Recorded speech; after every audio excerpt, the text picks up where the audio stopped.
Chapter 7. Jeremy finished the crown molding in the dining room and took off. Blake was left with his new employees, Denise and Jada, the reporter. This wasn't his first time being in charge, but he was nervous about the start date. Even so, he wanted to show his small team a brave face. All right, ladies.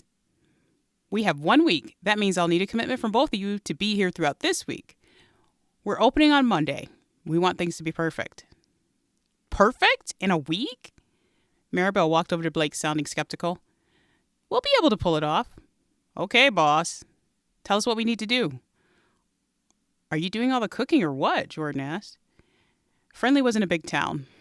Blake should be able to handle the cooking for opening night, but that would be more of a sampling of the food Elegance offered. If the place took off, he'd need more kitchen staff. Any of you ladies know a sous chef that lives in Friendly? The three women looked at each other and laughed. You were born and raised here, right? Jada said. Okay, so no sous chef. Keep your ears open. In the meantime, let's just do a quick inventory on what we have and what we need for equipment and utensils. Menu options. But now that he knew the restaurant would have to open in a week, he needed to get down to business.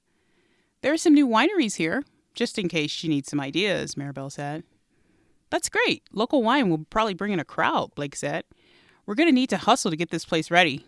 I'll have a menu in the next few days. That's music to my ears, Denise said, entering the dining room. We'll be getting everything from local farms and ranches, so keep that in mind. Blake wasn't sure what was available in the area. He would have to stick with uncomplicated meals. What do you need to get things going? Maribel asked. Time and quiet to write the menu. After that, I'll need you and Jordan here to work in the dining room with me. I already told my other job I needed some time off, Maribel volunteered. Jordan said, This is my only job. I could use some overtime. Nodded. All right, I'll let the three of you work things out. Jordan and Maribel, keep track of your time. Blake, I'm going to leave it in your hands. Great, Blake said, wishing he had a working menu. 1 week would pass in no time. Are you okay? Maribel asked. She can still sense when I try to hide things, Blake thought. Yeah, I'll have things in order in a few days. The ladies headed into the kitchen to start taking inventory of the equipment they had. Jada and Jordan began to peruse the kitchen and remarking on what tools were present. Maribel hung back, standing close by the doorway, watching Blake. He's probably going to be instituting some new menu items no one has heard of. The nerve of him coming back here to fix something that isn't broken. I don't regret ending our friendship. Well, maybe that's too far, she thought. Maribel still remembered what it was like to be a 16-year-old mother. Her grandparents and parents begged to know who the father of the baby was, but Jeremy had already told Maribel he wanted nothing to do with their child. He informed her that if she had the baby, she would be doing it on her own, to which she replied, You'll change your mind. When he's here, you're going to want to see him. Maribel had been convinced that was true, but it turned out that Jeremy not only didn't want to see his son, he pretended he didn't have a child at all. Occasionally their paths would cross. She'd run into Jeremy gallivanting around town with an unfettered freedom. Should she have told everyone who Lucien's father was? Maybe, but most people in Friendly knew. It was an open secret no one mentioned. Instead of shaming Maribel, the town had gathered around her and Lucien to support them. When she needed a job, people made sure she got one. When she needed a ride to take the general equivalency test, a neighbor took her. And now, while she worked 2 jobs to support herself and her son, her grandparents were happy to watch their great-grandchild. But even with all of the support, nothing made up for Lucien not having a father, especially when his biological father lived less than 2 miles away. Seeing Blake's face made it all come back. He'd advised her against going out with Jeremy, warning her that it wouldn't last because Jeremy was dating everyone. But she hadn't listened. Instead, on a cold winter evening, Jeremy picked her up, saying they were off to dinner. They ended up at a cave. He had 2 bottles of vodka and a jug of juice. Snow fell heavily and fast that night. Jeremy mixed the drinks, and the 2 cuddled beneath a blanket. Then things went too far. Mar, you okay? She turned around and faced Jordan and Jada. Can you believe that we're going to have a super fancy place to eat? Jordan said. This is pretty exciting. I'm glad Friendly is stepping up its game. Now, while I have you here, I was wondering about the new executive chef. The Friendly Gazette readers will want details. Do either of you know him well? Jordan cast a nervous look at Maribel. I know him, but we didn't have a friendship before he left for the army. He did, however, Know a lot of people in town. Jordan tilted her head toward Maribel. I see. Maribel? No comment. Hey, I haven't even asked the question yet. I know. Let's keep it that way. So, there was a friendship or something more? There was nothing. Friendly's a small town. It's hard not to know everyone. That's all. Nothing more. Jada jotted down notes. Mar, you know I'm a reporter, right?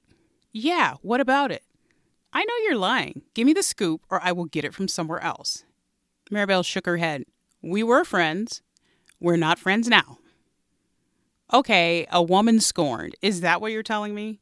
No, I'm telling you that Blake left town a long time ago and he forgot all about us. He sent for his girlfriend, got married, and lived somewhere else for a long time. We had a falling out back in high school and I haven't talked to him since. End of story. He didn't say goodbye to you before you left? Is that what happened? No, I don't care that he didn't say goodbye. He was dating this girl named Shayna back then. I worked on his father's ranch with him when we were younger. I talk to his sister now and then, and his mother and my grandmother are friends. That's it. Speaking of trouble, do you know what's happening over at the Peterson ranch? No. Why would I know anything about that? You said you worked there at some point. When I was young. The family has its problems, but I think everything's okay. Mrs. Peterson left a few days ago, possibly a week by this point, and Alexis has been taking care of the siblings. I heard Blake is going to take over soon, Jordan said. Well, I didn't actually hear that, but I believe it. Hopefully he can help Lane get through a week of school without going to the principal's office. Have you heard about what he's been doing at school? All types of childish pranks. How do you hear all this gossip? Everyone's talking about it. You haven't heard any of this? Jordan asked. No, and I don't care. It's nice that Blake has taken on his younger siblings. Sounds like a good guy, Jada said. He hasn't done it yet, right? It's just speculation on your part at this point. Let's stay focused on the task at hand. You're a reporter. You've got enough info about the open, right? Maribel said, pushing past the two women. I sense there's more to this story. There is. Come on, Mar. Tell us about Blake. Jada doesn't know anything about him, Jordan said. Maribel, you're twisting your left braid. That's what you do when you're happy. Come on, I'm a reporter. Give me something, even if it's off the record. Whatever. Stop being a reporter for 5 minutes. Listen, there's no reason to fight love, even if it has been interrupted for an extended amount of time. If you have a thing for him, go for it. I'm a mom, a ranch hand, and a waitress. I don't have time for love. There's always time for love, Jada said. Look at me. I moved across the country. There's nothing wrong with following your heart. My heart is with a 12-year-old boy who needs my dedication.